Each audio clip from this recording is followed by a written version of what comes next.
Olá, já está no ar o programa Academia. O assunto de hoje é a contratação integrada, um novo regime de contratação pública na execução de obras e serviços de engenharia. A dissertação é do mestre em Direito João Paulo Gualberto Forni. A contratação integrada no RDC, uma análise dos pressupostos de sua adoção a partir da experiência do DENIT. Dissertação apresentada como requisito para a conclusão do curso de mestrado em Direito do Centro Universitário de Brasília, sob a orientação do professor doutor Marcelo Dias Varela. As obras e serviços de engenharia contratados pelo poder público aceitam a execução indireta sob vários regimes. O mais novo deles, a contratação integrada, tem se expandido com base na redução de prazos, de custos e de aditivos. É um regime que o particular tem a obrigação de elaborar e desenvolver o trabalho do começo ao fim, desde o projeto até a entrega final, diferente do modelo tradicional presente na Lei 8666, Lei de Licitações e Contratos, que separa essas atribuições. E para debater esse assunto com a gente, participam do programa os mestres em Direito Rafael Chuvez Kurkowski e Gabriel Heller. Bom, muito obrigado pela presença de vocês aqui no Academia. E eu já me dirijo diretamente para o João Paulo para pedir que faça uma exposição inicial. Seja muito bem-vindo. Muito obrigado, Alexandre. Agradeço também aos debatedores que vieram aqui. Agradeço a quem está nos assistindo. Eu acho que a melhor forma de explanar o tema é partir do modelo tradicional, passar por uma breve explanação da contratação integrada e depois, especificamente, a pesquisa que eu realizei. Perfeito. O modelo tradicional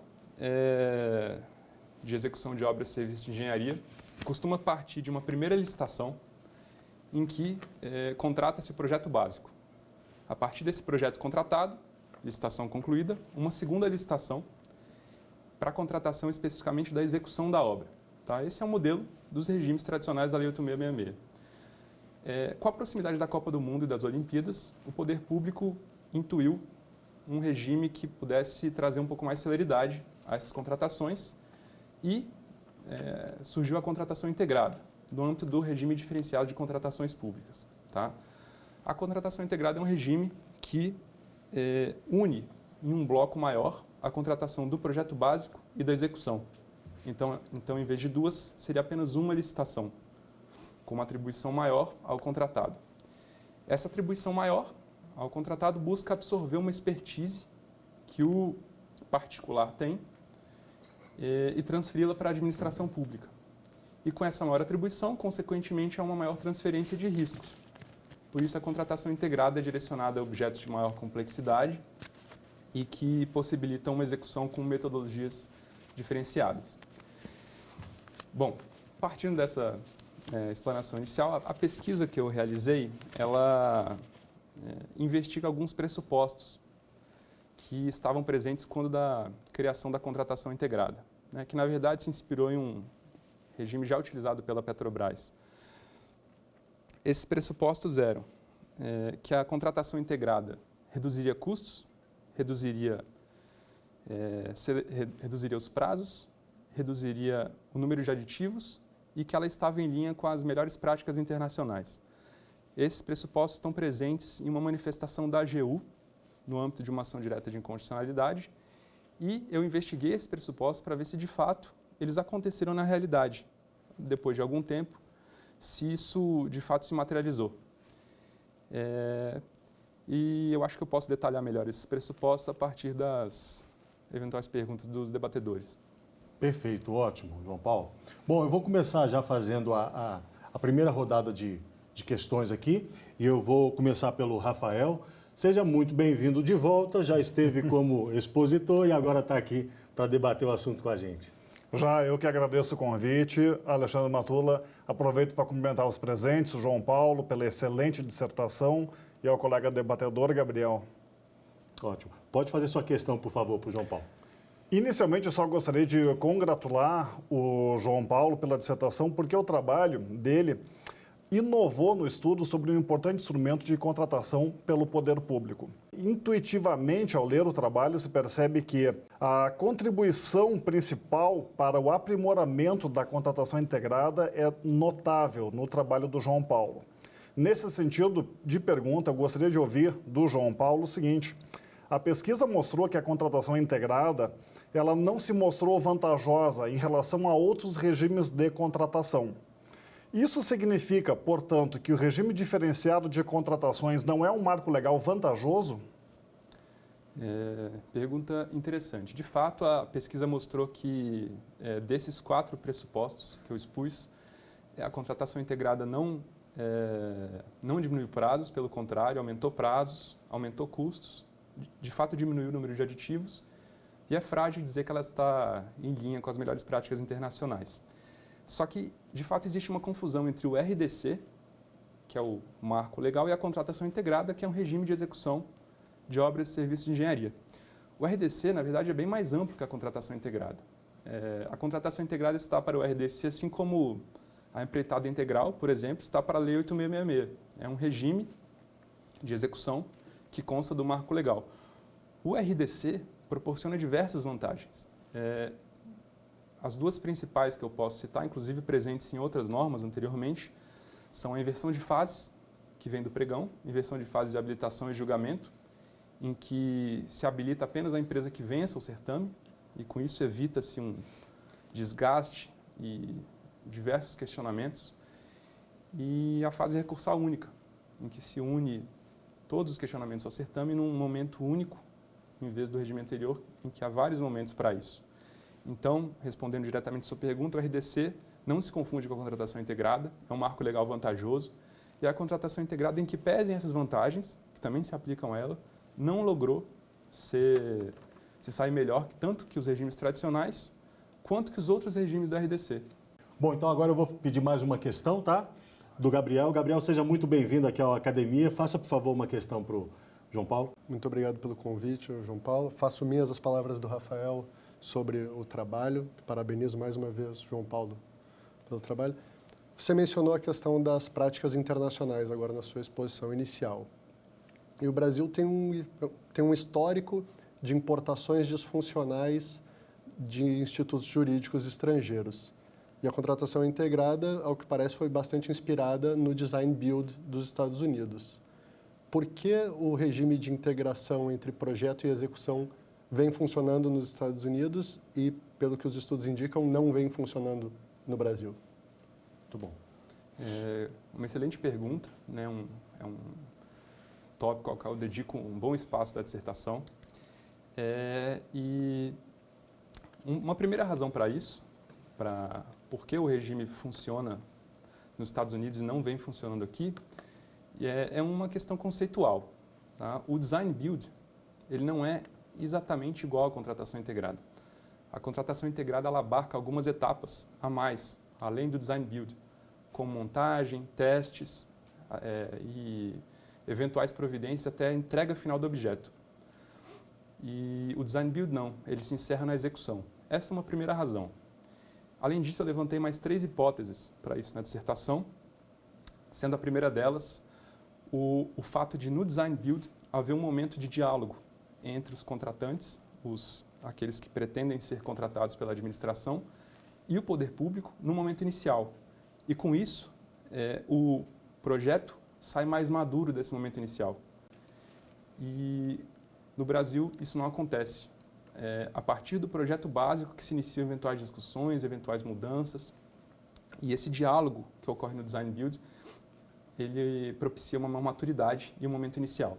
Uma segunda razão para isso é a capacidade e treinamento, e até mesmo a experiência dos agentes públicos que lidam com a contratação nos Estados Unidos, diferente do que acontece no Brasil. Lá existe uma maior preparação, um maior treinamento. E uma terceira hipótese para isso é a estrutura de incentivos e desincentivos que cerca a contratação integrada e que cerca o design build. Na parte de incentivos, a contratação integrada até não é tão diferente. Por exemplo, o Instituto da Remuneração Variável, que propicia a contratação integrada um interessante incentivo para o contratado desenvolver o seu empreendimento da melhor forma possível. Mas na questão dos desincentivos existe um problema. O enforcement do que foi previsto no contrato padece de alguns problemas, especialmente a imprevisibilidade do nosso Poder Judiciário. Eventuais litígios que ocorram entre as partes numa contratação, aqui, ao irem ao Poder Judiciário, existe uma enorme imprevisibilidade quanto ao resultado disso. E nos Estados Unidos, não. Essa questão da separação de responsabilidades está muito melhor introduzida e arraigada na cultura. Ótimo. Eu vou pedir agora que o Rafael faça mais uma questão. Por favor, Rafael. Claro, gostaria de ouvir do João Paulo também a seguinte constatação que se extrai do trabalho dele. A dissertação ela apresentou estimativas tanto pelo DENIT quanto de alguns doutrinadores. Esses doutrinadores estimaram prazos menores para a contratação integrada quando em comparação com outras formas de contratação. Na prática, todavia, esses prazos menores não se verificaram. Há algum motivo em especial para isso? Interessante pergunta, Rafael. Existe sim, há um motivo bem claro para isso. Tanto o DENIT quanto alguns doutrinadores, de fato, estimaram prazos que se mostraram irreais na realidade. Esses prazos, na realidade, se mostraram maiores, tanto que a contratação integrada não logrou diminuir prazos. E a principal razão para isso é que a contratação integrada, ela parte do anteprojeto de engenharia. Ela tem que partir de alguma coisa, uma vez que o projeto básico e a execução são contratados de maneira única. Aqueles que estimaram prazos menores para a contratação integrada desprezaram o tempo que seria necessário tanto para a elaboração do projeto básico quanto para a sua eventual contratação. O que aconteceu na prática é que não houve essa redução de 2 licitações para uma. A administração pública não teve capacidade para elaborar seus próprios anteprojetos de engenharia e acabou tendo que contratá-los. Então, a licitação que seria do projeto básico terminou sendo uma licitação do anteprojeto. Então, existe uma licitação para o anteprojeto e uma licitação para projeto básico mais execução. Isso foi desprezado por quem fez essas estimativas. E aí reside a principal razão para essa divergência de prazos. Além disso, há um outro ponto, que é a dificuldade que a administração pública tem de julgar as propostas. Uma vez que aqueles que pleiteiam ser contratados pela administração apresentam propostas com metodologias muito diferenciadas, a administração não tem estrutura para julgar a qualidade dessas propostas e acaba demorando demais. Então, essas são as 2 principais razões da divergência de prazos estimados no começo para o que aconteceu de fato nos estudos empíricos. Essas questões foram desprezadas por aqueles que realizaram essas estimativas. Muito bom. Eu vou pedir licença ao João Paulo, vou pedir licença também aos nossos convidados. Nós vamos agora fazer um rápido intervalo, daqui a pouco estaremos de volta. Fique conosco aqui na Academia. Até já.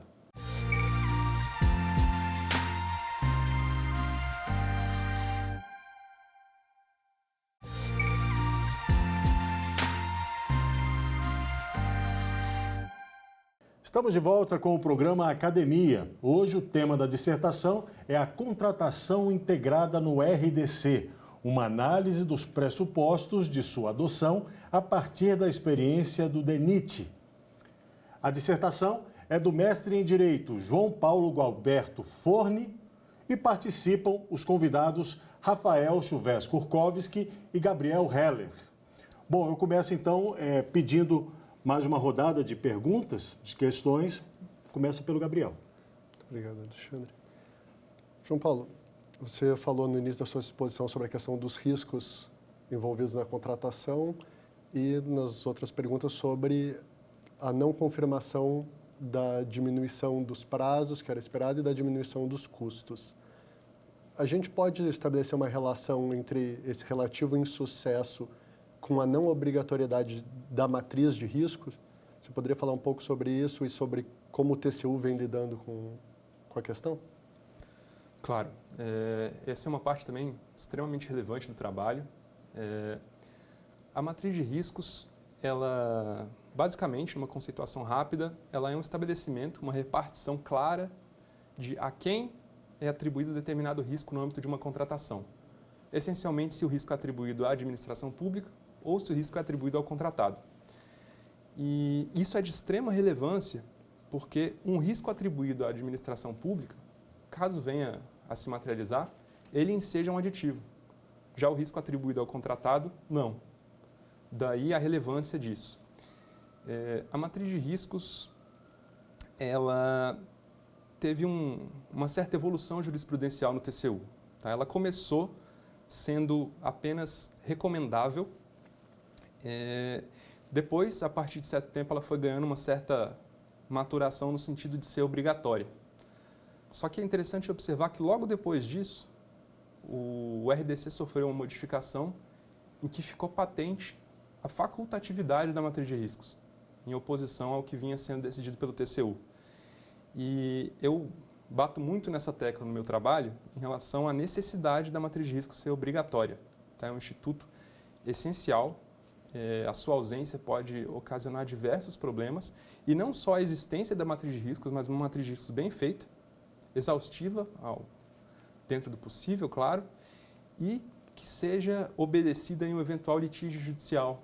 No Brasil existe um uso, às vezes, inadequado da teoria da imprevisão, né? E existe um certo desprezo pelo que está no contrato em relação à repartição de riscos.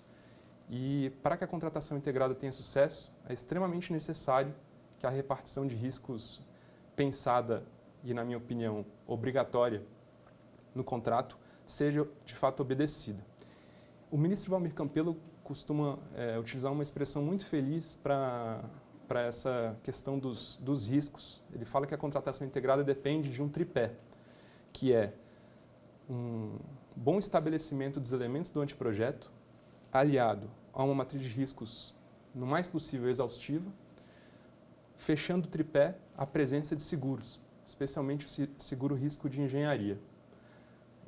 Com uma estruturação bem feita desses três elementos, a chance de sucesso de uma contratação integrada aumenta muito.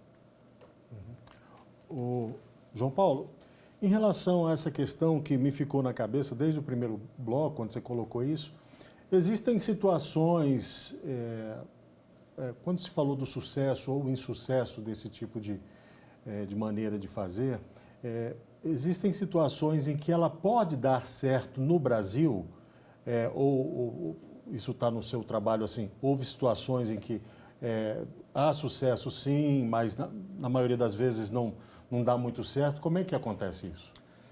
Interessante pergunta, Alexandre. Existe um capítulo inteiro da minha dissertação que é dedicado aos contrapontos a essas conclusões dos estudos.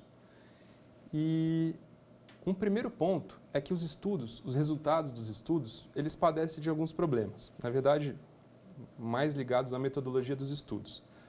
Um primeiro ponto é que as amostras utilizadas nos estudos, elas são, de certa forma, enviesadas. Como o estudo partiu da experiência do DENIT, a maior parte desses empreendimentos estão ligados a obras rodoviárias. E a literatura costuma colocar as obras rodoviárias como mais ligadas ao regime de empreitada por preço unitário. Então, é possível que a contratação integrada não padeça de problemas do modelo em si, mas que ela tenha sido, na verdade, mal utilizada. Esse é um primeiro ponto.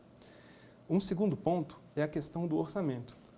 Os estudos que eu analisei, os estudos empíricos realizados pelo TCU, pela Câmara dos Deputados, pela CGU e por entidades de arquitetura e engenharia, eles pegaram uma amostra de obras ali por volta de 2014, 2015, quando começava uma redução orçamentária. Então, às vezes, os atrasos podem ser decorrentes de um problema orçamentário e não do modelo em si. Além disso, você perguntou se o modelo pode dar certo. Existem alguns institutos presentes no PL 6814 de 2017, que intenta ser a nova lei de licitações, que podem trazer uma certa melhoria para a contratação integrada, sim. Um deles é o diálogo competitivo, que se assemelha muito àquilo que eu falei que acontece nos Estados Unidos. Numa fase inicial da contratação, uma conversa entre poder público e eventuais contratantes no sentido de amadurecer o projeto antes do início da execução e propiciar o que a gente chama de sequenciamento simultâneo, que é uma maturação do projeto alinhada ao início da execução da obra. Sim. Um outro ponto do PL que é bem interessante é que ele deixa cristalina a importância da matriz de riscos em um eventual litígio. Isso já deveria acontecer, mas é importante que isso seja reforçado a nível de lei. E além dos institutos que constam do projeto de lei, uma outra questão que eu coloco, que pode trazer melhorias para a contratação integrada, é atrelar a contratação, a uma manutenção e operação do empreendimento por parte do contratado, uma coisa que já acontece no âmbito das concessões, porque isso diminui, de certa forma, o risco de uma proposta da empresa que não seja lá muito honesta. Porque uma vez que a empresa vai manter e operar aquele empreendimento por determinado tempo, ela tem um incentivo a fazer uma execução e um projeto mais bem feitos. Perfeito. Bom, vou pedir uma pergunta do Rafael. Ok. Gostaria de ouvir do João Paulo agora o seguinte, João Paulo, por favor. Ao ler a dissertação, fica evidente que é necessária uma melhor e maior distribuição dos riscos dessa forma de contratação. Eis a pergunta: é essencial equilibrar os riscos nessa nova forma de contratação, em comparação, sobretudo, ao atual regime vigente? Rafael, essa pergunta é bem interessante. Ela está ligada diretamente à questão da matriz de riscos, que eu falei anteriormente. E a repartição de riscos ela deve, de fato, ser amadurecida no Brasil. Tá? Essa questão de separar o que é atribuição do contratado, o que é atribuição da administração, além da questão de ensejar ou não aditivos, a depender de quem recebe esse risco, deve ser ligada a uma teoria denominada Cheapest Cost Avoider, que é atribuir os riscos da contratação àquele que melhor pode lidar com eles. Não adianta fazer uma matriz de riscos, por mais exaustiva que ela seja, em que riscos que podem ser melhor arcados pela administração, por exemplo, sejam atribuídos ao contratado e vice-versa. Para que essa repartição de risco seja inteligente, deve-se obedecer essa teoria e atribuir o risco àquele que melhor pode lidar com ele e, na verdade, de maneira mais barata. Esse é o ponto principal. A partir disso, aí sim, com mais esse ponto ligado àquele tripé que eu falei, que envolve elementos do anteprojeto, matriz de riscos bem executada e seguros, incluindo esse ponto de uma atribuição de riscos mais inteligente, obedecendo à teoria do Cheapest Cost Avoider, aí sim será possível uma contratação integrada de fato bem feita. Isso leva a uma conclusão do trabalho. A contratação integrada, apesar dos estudos empíricos mostrarem que ela não teve sucesso até agora, não deve ser extirpada do ordenamento jurídico. Não é isso que eu defendo, muito pelo contrário. Defendo sim mais estudos melhor realizados, que possam justificar a manutenção desse instituto no ordenamento jurídico, com a inclusão desses pontos que eu coloquei, e faço uma proposta também. Um estudo interessante que pode ser realizado é comparar a contratação integrada com a empreitada integral do regime da Lei 8666. Seria um estudo muito importante para comparar regimes mais similares e talvez sem aqueles problemas que eu coloquei nos contrapontos. É isso. João Paulo, antes da gente terminar, eu fiquei curioso em relação à sua motivação de fazer esse trabalho, de desenvolver esse trabalho. O que te levou a fazer isso? Legal essa pergunta, Alexandre. Eu trabalho no TCU, sou auditor federal de controle externo e fiz um curso de RDC uma vez que me trouxe essas inquietações. Eu vi esse instituto, pensava sobre ele, escrevi um artigo anteriormente sobre orçamento sigiloso que envolvia a contratação integrada e a partir disso foi amadurecendo a ideia para a minha dissertação. Que ótimo. Parabéns pelo trabalho, viu? Muito instigante assim. Obrigado por vir compartilhar com a gente aqui no Academia. A gente sempre gosta de receber esse tipo de assunto que para a gente é novo aqui. Muito obrigado, viu, Gabriel? Muito obrigado mais uma vez, viu, Rafael? Bom, você pode assistir a íntegra deste e de programas anteriores disponíveis na internet. Acesse o nosso canal no YouTube, a TV Justiça Oficial. A Academia fica por aqui. Saúde e paz para você e até o próximo programa. Tchau.